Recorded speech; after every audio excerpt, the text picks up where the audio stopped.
आज मैं आपको यूपी आयुष काउंसलिंग के बारे में पूरा डिटेल में बताने वाला हूँ कि उसका रजिस्ट्रेशन शेड्यूल क्या है, उसको कब से कब रजिस्ट्रेशन करना है और उसकी क्या सिक्योरिटी मनी और रजिस्ट्रेशन फ़ी लग रहा है। सबको एक एक करके पूरा डिटेल में बताऊंगा। मैं Anurag Kushwaha, BMS student, NIH Jaipur Rajasthan. सबसे पहले यूपी आयुष काउंसलिंग का वेबसाइट जो है उस पर आपको रजिस्ट्रेशन करना है, वो है www.ugcounseling.ayushup.in। इसको मैं इस वीडियो के डिस्क्रिप्शन में भी आपको ये लिंक दे दूंगा, आप उस वहाँ से डायरेक्ट जा सकते हो और रजिस्ट्रेशन कर देना, और जो भी आपका शेड्यूल वगैरह है वो भी आप वहाँ से देख सकते हो। यूपी आयुष काउंसलिंग आपको गवर्नमेंट और प्राइवेट दोनों के लिए एक साथ कंडक्ट करी जा रही है। उसमें आयुर्वेद, यूनानी और होम्योपैथी इंस्टीट्यूट सभी आ रहे हैं। अब मैं आपको एलिजिबिलिटी बता देता हूँ कि कौन कौन से स्टूडेंट यूपी आयुष काउंसलिंग में पार्टिसिपेट कर सकते हैं।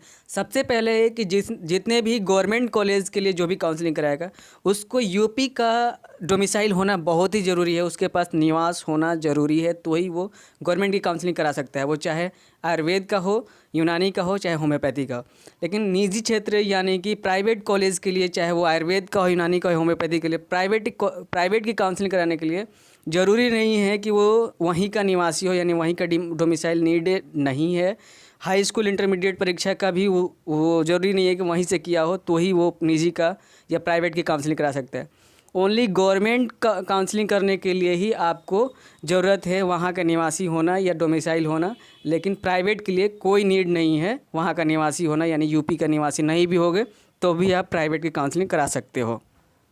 अब मैं आपको यूपी आयुष काउंसलिंग का जो काउंसलिंग शेड्यूल है, यानी कि कौन से डेट में कब फर्स्ट राउंड की काउंसलिंग एंड होगी, कब से कब सेकेंड राउंड होना है और कब से कब मॉपअप राउंड होगा। और आज से काउंसलिंग रजिस्ट्रेशन फर्स्ट राउंड की स्टार्ट हो रही है, वो भी 6 बजे PM के बाद, और 12 जनवरी तक रहेगी। यानी कि फ़र्स्ट राउंड का जो काउंसलिंग है, जो शेड्यूल है, उसमें है कि फ़र्स्ट राउंड का रजिस्ट्रेशन और चॉइस फिलिंग 5 जनवरी टू 12 जनवरी तक है। मेरिट लिस्ट का जो और काउंसलिंग मतलब अलॉटमेंट लेटर होगा वो अपलोड होगा 14 जनवरी को, और ऑनलाइन आवंटित यानी कि जो डॉक्यूमेंट का वेरिफिकेशन होने वाला है ऑनलाइन, जो भी जिसको भी अलॉटमेंट हो जाएगा उसका 18 टू 23 जनवरी तक होगा। और एडमिशन लेने का जो अंतिम तिथि होगा यानी कि डेट होगा 25 जनवरी तक।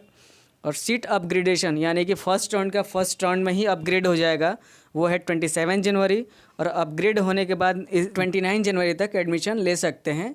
फिर आता है सेकेंड राउंड की काउंसलिंग। सेकेंड राउंड में वैसे ही रजिस्ट्रेशन और चॉइस फिलिंग आपको 25 जनवरी से लेकर के 31 जनवरी के बीच में होगा। फिर मेरिट लिस्ट और अलॉटमेंट लेटर आपका जो आ रहा है वो 2 फरवरी को आ रहा है।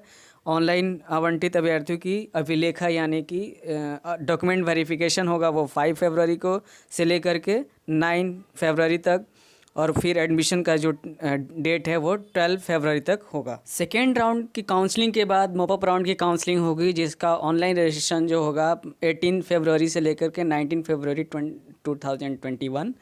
मेरिट सूची यानी कि मेरिट लिस्ट जो आएगी, काउंसलिंग पत्र यानी कि अलॉटमेंट लेटर की तिथि जो होगी यानी कि डेट 20 फरवरी 2021। और एक होती है जैसे कि स्टे वैकेंसी राउंड होती है, वैसा ही यूपी में आपको ऑफलाइन एक होगी ऑन स्पॉट काउंसलिंग, जिसका डेट होगा 22 फरवरी से लेकर के 25 फरवरी के बीच में, और उसका एडमिशन का जो डेट होगा वो 27 फरवरी 2021। और इसमें आपको जो डॉक्यूमेंट वेरिफिकेशन क्या काउंसलिंग जो होना है वो आपको राजकीय national homeopathic medical college near Hahnemann चौराहा, गोमती नगर, लखनऊ, ये आपको पता होगा। और जिसका भी अलॉटमेंट लेटर आएगा उस पर भी लिखा होगा कि आपको डॉक्यूमेंट वेरिफिकेशन कहाँ पे कराना है, उस पर डिटेल दिया रहेगा, आप वहाँ पे भी देख सकते हो।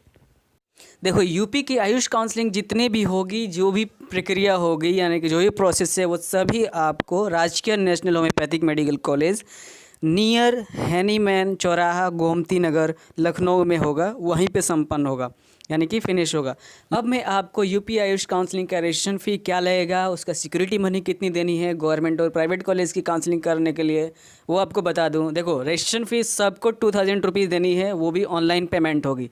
लेकिन सिक्योरिटी मनी जो देनी है 10,000 रुपीज़ गवर्नमेंट की काउंसलिंग कराने के लिए, और 50,000 रुपीज़ प्राइवेट की काउंसलिंग कराने के लिए, वो आपको ड्राफ्ट के फॉर्म में बना के लेके जाना होगा। और वो ड्राफ्ट आपको बनाना है जिसके फेवर में निदेशक आयुर्वेदिक एंड यूनानी सेवा यूपी लखनऊ के पक्ष में बनाना है। पेबल एट लखनऊ, यानी सभी जो भी राष्ट्रीयकृत बैंक हैं उनसे ही बनाना होगा, जैसे कि स्टेट बैंक ऑफ इंडिया, सेंट्रल बैंक ऑफ इंडिया, पीएनबी यानी पंजाब नेशनल बैंक, बैंक ऑफ बड़ौदा जैसे बैंक है, इनसे आप ड्राफ्ट बना सकते हैं। और भी जो नेशनलाइज बैंक है उनसे भी आप ड्राफ्ट बना करके जमा कर सकते हो। और सिक्योरिटी मनी जो भी आप पेमेंट करोगे, आप सीट जब अलॉट होती है, आप एडमिशन ले लेते हो, वो आपके कॉलेज के थ्रू आपको सिक्योरिटी मनी वापस कर दी जाएगी। लेकिन अगर जिसका भी सीट अलॉट हो गया और वो एडमिशन नहीं लेता है, फिर उसका सिक्योरिटी मनी फॉरफिट कर दी जाएगी, यानी कि उसको रिफंड नहीं होगी। यूपी आयुष काउंसलिंग से रिलेटेड कुछ इंपॉर्टेंट पॉइंट्स को सुन लो, जो कि सिक्योरिटी मनी और फर्स्ट राउंड, सेकेंड राउंड और मॉपअप राउंड से रिलेटेड है। जैसा कि अगर किसी स्टूडेंट को फर्स्ट राउंड में कॉलेज अलॉट हो जाता है या सीट अलॉट हो जाता है, और उसको अगर अलॉट हो गया जिस भी स्टूडेंट को, उसको एडमिशन लेना ही पड़ेगा फर्स्ट राउंड में ही। वो फर्स्ट राउंड के अलॉटेड सीट को नहीं छोड़ सकता है। अगर वो छोड़ेगा, जो भी एडमिशन अलॉट हो गया और वो छोड़ देता है, एडमिशन नहीं लेता है, फिर उसका सिक्योरिटी मनी फॉरफिट हो जाएगी, जब्त हो जाएगी। और अगर वो उसको फिर सेकेंड राउंड में पार्टिसिपेट करना है तो दोबारा उसको सिक्योरिटी मनी पे करना पड़ेगा, तभी वो सेकेंड राउंड में पार्टिसिपेट करेगा। जिस भी स्टूडेंट को फर्स्ट राउंड में कॉलेज अलॉट हो गया और उसको सेकेंड राउंड में अगर जाना है तो उसको सिक्योरिटी मनी दोबारा पे करना पड़ेगा। इसलिए अगर जिसको भी फर्स्ट राउंड में कॉलेज अलॉट हो जाता है उसको एडमिशन लेना ही पड़ेगा, इसका ध्यान रख लेना। छोड़ोगे फिर आपको दोबारा से सिक्योरिटी मनी देना पड़ेगा, फर्स्ट राउंड का सिक्योरिटी मनी फॉरफिट हो जाएगी। और अगर इसको कोई भी सीट अलॉट नहीं होता है, वो सेकेंड राउंड में कोई भी फ़ी पेमेंट नहीं करना है, केवल चॉइस फिलिंग से उसको फिर वो सेकेंड राउंड में पार्टिसिपेट कर सकते हैं। स्टूडेंट को फर्स्ट राउंड में कॉलेज अलॉट हो गया है और उसने एडमिशन ले लिया है, तो वो सेकेंड राउंड में अपग्रेड करा सकता है, कोई दिक्कत नहीं, वो आसानी से अपग्रेड करा देगा। और अपग्रेड हो जाता है तो आपको अपग्रेडेड सीट पे एडमिशन लेना पड़ेगा। और अगर अपग्रेड नहीं हो पाता है तो फिर आपका जो फर्स्ट राउंड में आप एडमिशन लिया हो वो आपका सीट बचा रहेगा, उसमें आप कंटिन्यू कर सकते हो। अगर किसी स्टूडेंट को फर्स्ट राउंड में जो भी सीट अलॉट हुआ है और सेकेंड राउंड में अपग्रेड कराने पर भी वही सीट रह जाता है, तो आपको दोबारा उसी कॉलेज में दोबारा एडमिशन लेना पड़ेगा, क्योंकि अपग्रेड होने के बाद प्रीवियस राउंड की जो भी आपका एडमिशन होगा वो पूरी तरीके से फिनिश हो गया रहता है, उस पर दूसरा लड़का आ गया होता है या दूसरा स्टूडेंट को अलॉट हो गया रहता है। इसलिए आपको दोबारा सेकेंड राउंड में जिसको भी अपग्रेड होगा या अलॉट होगा वो आपको दोबारा से एडमिशन लेना पड़ेगा। अब मैं आपको मॉपअप राउंड की काउंसलिंग के बारे में बता दूं कि मॉपअप राउंड में कौन कौन एलिजिबल है और मतलब कि कौन कौन से कॉलेज आएंगे। जैसे गवर्नमेंट और प्राइवेट दोनों कॉलेज मॉपअप राउंड में तो आएंगे ही। और आपको ये भी पता है कि राजकीय national homeopathic medical college near Hahnemann चौराहा गोमती नगर लखनऊ में सभी काउंसलिंग होंगे। लेकिन कौन कौन एलिजिबल है इस बात को ध्यान से सुन लेना। जैसे कि देखो, जो भी मतलब फर्स्ट राउंड और सेकेंड राउंड में काउंसलिंग में पार्टिसिपेट नहीं किया है वो मॉपअप राउंड में तो आ जाएगा, वो न्यू रजिस्ट्रेशन करेगा, 2000 का सिक्योरिटी रजिस्ट्रेशन फ़ी और सिक्योरिटी मनी जमा करेगा। लेकिन इसमें फर्स्ट राउंड और सेकेंड राउंड के जो भी पार्टिसिपेंट हैं वो भी आएंगे, उनको सिक्योरिटी मनी तो नहीं देनी है लेकिन उनको रजिस्ट्रेशन कराना बहुत ही नेसेसरी है, तभी वो मॉपअप के लिए एलिजिबल होंगे।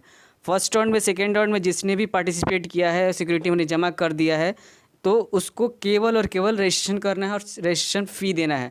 अगर रजिस्ट्रेशन फ़ी नहीं दे रहे हो, रजिस्ट्रेशन नहीं कर रहे हो मॉपअप के लिए आप दोबारा, तो आप एलिजिबल नहीं रहेंगे जो भी फर्स्ट राउंड और सेकेंड राउंड में पार्टिसिपेट कर लिया है। मॉपअप राउंड के लिए वही एलिजिबल है जिसको फर्स्ट और सेकेंड राउंड में कोई भी सीट अलॉट नहीं हुआ है। जिसको सीट अलॉट हो गया है मॉपअप में नहीं आ सकता है। मॉपअप राउंड में कोई भी अपग्रेडेशन की सुविधा नहीं है, अपग्रेड नहीं कर पाएंगे, जो मिल गया वो लेना पड़ेगा। अब है कि डॉक्यूमेंट कौन कौन से लगेंगे। डॉक्यूमेंट के लिए मैं ऑलरेडी एक वीडियो बना दिया हूँ, 2 वीडियो बना दिया हूँ कि कौन कौन से डॉक्यूमेंट काउंसलिंग में लगेंगे, आप वहाँ पे देख लेना। वो सब तो डॉक्यूमेंट यहाँ पे भी लगेंगे। साथ साथ आपको केवल यहाँ का डोमिसाइल, यूपी के डोमिसाइल नीडेड है, वो स्टेट का जो जिस फॉर्मेट में दिया गया है आप इसको साइट पे देख सकते हो। ये यूपी गवर्नमेंट का ओबीसी सर्टिफिकेट है। और ऐसे ही आप डिसेबल कोटा का जो भी सर्टिफिकेट ईडब्ल्यूएस का, ये सब आप देख सकते हो वहाँ पे आराम से। Thanks for watching till the end, thank you so much.